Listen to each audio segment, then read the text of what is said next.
In the early part of the 20th century, psychologists John Watson and Rosalie Rayner set out to teach a baby boy called little Albert to fear white rats using the principle of classical conditioning. This is a film of their work. The film shows several phases of their study. First, as you see here, the investigators demonstrated that prior to conditioning, little Albert had no fears of any animals, including, of course, white rats.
Watson and Rayner then sought to teach Albert to fear white rats through classical conditioning.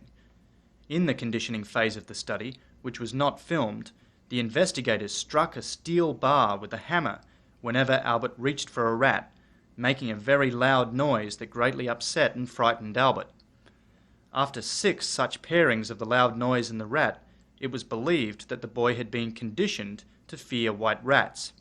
That is, Albert was now expected to react fearfully to white rats whether the rats were paired with loud noises or not. In this next film sequence, we see Albert interacting with a white rat after the conditioning process. The investigators believed that the child's reaction during this trial demonstrated his newly acquired fear of white rats. Finally, the investigators expected that little Albert's conditioned fear of white rats would generalize to stimuli that were similar in key ways to a white rat.